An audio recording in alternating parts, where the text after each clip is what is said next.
Assalamualaikum warahmatullahi wabarakatuh. Halo Sobat Arigina Bimantara, perkenalkan nama saya Erlina Rasmawati dari Fakultas Sains dan Teknologi Program Studi Fisika kelompok 87. Perkenalkan di sini saya untuk menyampaikan poin-poin penting dari materi yang telah disampaikan oleh para pemateri hebat pada kegiatan PPAK Universitas UIN Maulana Malik Ibrahim hari pertama. Yang pertama itu adalah pemaparan visi misi UIN Maulana Malik Ibrahim.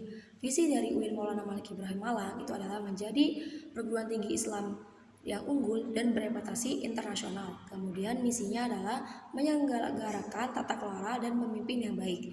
Untuk mewujudkan visi misi tersebut, UIN Maulana Malik Ibrahim Malang itu memiliki 4 pilar yang terdiri dari yang pertama adalah kedalaman spiritual, yang kedua keagungan akhlak, yang ketiga keluasan ilmu, dan yang keempat adalah kematangan profesi. Dari dua diantaranya itu adalah bisa kita dapatkan di Pusat Mahat Al-Jamiah, dan dua diantaranya lagi bisa kita dapatkan di bangku perkuliahan Universitas UIN Maulana Malik Ibrahim.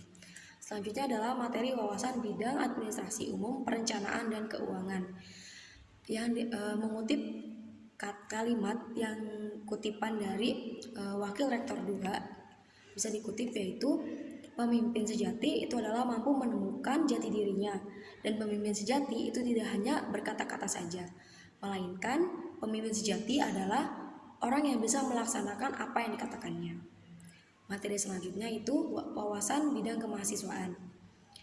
Mahasiswa-mahasiswi UIN Maulana Malik Ibrahim itu tidak hanya dituntut, diwajibkan untuk pintar atau bisa di bidang akademik saja, tetapi kita juga difasilitaskan untuk berkembang di bidang non akademik seperti di keorganisasian, UKM, baik itu internal maupun eksternal. Di antaranya adalah kita sudah difasilitasi organisasi internal seperti SEMA atau Senat Mahasiswa, kemudian ada DEMA, Dewan Eksekutif Mahasiswa, dan lain sebagainya. Selanjutnya ada UKM yang tidak kalah menarik dan banyak pengalaman serta wawasan yang bisa kita dapatkan. Itu adalah diantaranya seperti Pramuka, Unior, KSR PMI, kemudian ada Menwa, kemudian ada Teater K2, dan lain sebagainya. Selain mendapatkan ilmu di bidang perkuliahan, di situ kita juga bisa menambah pengalaman wawasan di bidang non akademiknya. Materi selanjutnya yaitu wawasan bidang kerjasama dan kelembagaan. Nah, UIN Maulana Malik Ibrahim ini sudah bekerja sama dengan yang pertama perguruan tinggi di Cekak, kemudian menjalin kerjasama dengan komunitas Muslim di Asia, Australia, dan Afrika. Selanjutnya bekerja sama juga dengan Pemprov dan bekerja sama dengan beberapa perguruan tinggi di Eropa seperti Jerman dan Belanda serta lain-lainnya. Kemudian materi selanjutnya yaitu Biro Administrasi Akademik, Kemahasiswaan dan Kerjasama. Fungsi dari Biro AKK ini adalah antara lain yang pertama, pelaksanaan penyusunan rencana, evaluasi program dan anggaran serta laporan. Yang kedua, pengelolaan informasi dan pelaksanaan administrasi perakademikan. Yang ketiga, pelaksanaan kemahasiswaan dan pemberdayaan alumni. Yang keempat, pelaksanaan kerjasama perguruan tinggi dan pembinaan perguruan tinggi Islam swasta. Selanjutnya yaitu adalah fasilitas perpustakaan. Nah teman-teman, fasilitas perpustakaan di UIN Maulana Malik Ibrahim ini cenderung sudah hampir fasilitasnya sudah sangat lengkap, memadai, bahkan tempatnya pun sangat instagramable nih buat kalian yang pengen belajar sambil foto-foto untuk kebutuhan sosial. Di antaranya yaitu kita memiliki keluasan gedung dengan luas 840 meter persegi, terdiri dari 3 lantai dengan nama gedung Kiai Haji Abdurrahman Wahid. Lantai pertama itu berisi tempat santai, ngobrol, dan diisi dengan buku-buku cerita, dongeng, novel, dan lain sebagainya. Selanjutnya di lantai kedua itu adalah ruang serius atau tempat di mana kalian bisa mengerjakan tugas, belajar tanpa diganggu oleh orang lain. Kemudian di lantai ketiga itu adalah tempat pembacaan buku serta berbagai macam buku-buku pengetahuan, ensiklopedia, berbagai macam dengan berbagai macam jenis ilmu di situ bisa kita dapatkan.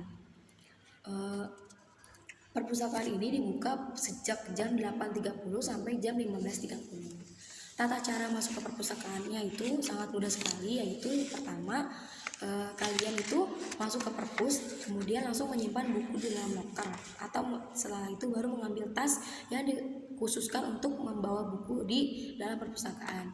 Yang kedua, mengisi buku tamu dengan cara menunjukkan KTM. Yang ketiga, dilarang memakai kaos, sandal, atau sarung. Kalian harus berpakaian rapi, sopan, dan bersepatu. Selanjutnya, maksimal peminjaman itu hanya 6 buku dengan batas waktu peminjaman 30 hari. Materi selanjutnya yaitu adalah moderasi beragama.